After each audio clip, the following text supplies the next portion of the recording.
Panglima TNI Jenderal Andika Perkasa mengungkapkan 10 orang prajurit TNI telah ditetapkan sebagai tersangka kasus kerangkeng manusia milik Bupati nonaktif Langkat terbit rencana perangin-angin. Pernyataan tersebut disampaikan langsung oleh Panglima TNI Jenderal Andika Perkasa seusai bertemu Ketua Umum Pengurus Besar Nahdlatul Ulama, Kiai Haji Yahya Khalil Stakuf di kantor PBNU Jakarta Pusat sebagaimana dikutip dari Antara, Senin 23 Mei 2022. Andika memastikan proses hukum terhadap 10 prajurit TNI dalam kasus kerangkeng manusia terus berjalan. Namun lebih lanjut, Andika berharap pihak korban kekerasan kerangkeng manusia dapat mengungkapkan siapa-siapa saja yang terlibat. Dalam kesempatan bertemu dengan pimpinan Lembaga Perlindungan Saksi dan Korban, Andika sempat menyampaikan kepada para korban kerangkeng manusia untuk tidak takut menyampaikan kejadian yang sebenarnya. Dengan demikian, hukum dapat ditegakkan bagi para pelaku kekerasan di kerangkeng manusia. Tak hanya itu, Andika juga meminta semua pihak terutama para korban kerangkeng manusia berani menyampaikan apabila adanya intimidasi. Dalam pertemuan dengan pimpinan LPSK, Andika pun meminta diberikan informasi daftar dan alamat rumah para korban. Andika menuturkan hal tersebut dilakukan agar TNI bisa mengontrol atau patroli secara khusus.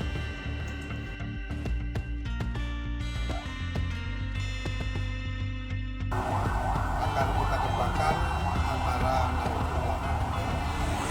alhamdulillah sejak ini nanti mudah-mudahan ada sinergi yang kuat antara kedua belah pihak untuk menjaga kesatuan bangsa, menjaga kondusivitas keadaan masyarakat dan sekaligus juga menumbuhkan tengah masyarakat kita yang meningkat dari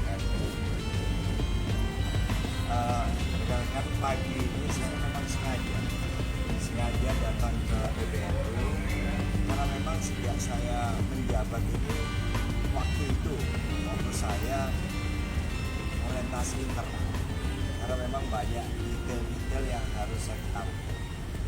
Nah, tapi masuk 6 bulan ini saya merasa sudah cukup memahami detail-detail di internal sehingga sudah saatnya saya juga orientasi keluar. Dan PBNU merupakan salah satu organisasi yang harus saya datang. Saya sowan ke Pak Kiai Yahya ini supaya saya tahu apa sebenarnya yang kemudian dilakukan, kemudian skop dari kegiatan PBNU dan seperti yang disampaikan Pak Kiai, apa yang bisa kita lakukan bersama. Yang tujuannya kan tidak lain bagaimana membuat negara kita ini akan semakin kuat. Itu saja. Jadi nanti masih ada follow up detail-detail yang akan kita lakukan kerjasama setelah saya mengumpulkan internal dan melihat program kerja dan anggaran tahun itu saja. Dan ini tadi pembicaraan sangat hangat, ya, saya merasa ini pembicaraan yang dari hati ke hati betul. Sampai saya pikir jangan-jangan Pak Andika ini kayak lucu ya.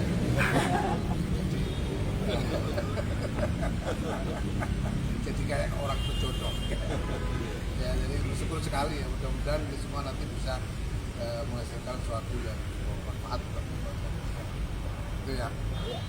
Bentuk kerjasamanya selain negara-negara apa Pak? Ya nanti akan kita eksplor bersama. Tadi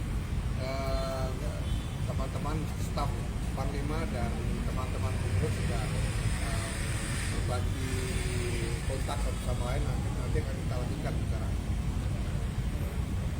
Oke? Itu Mbak Andika pembahasan di luar topik ini Pak untuk Bapak Panglima. Boleh.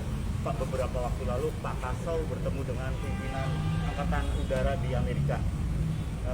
Salah satu topik pembicaranya adalah rencana pengadaan F-15 IDN terkait dengan alutsista tersebut. Apakah ini menjadi alutsista yang dibutuhkan oleh TNI gitu dalam memperkuat pertahanan negara?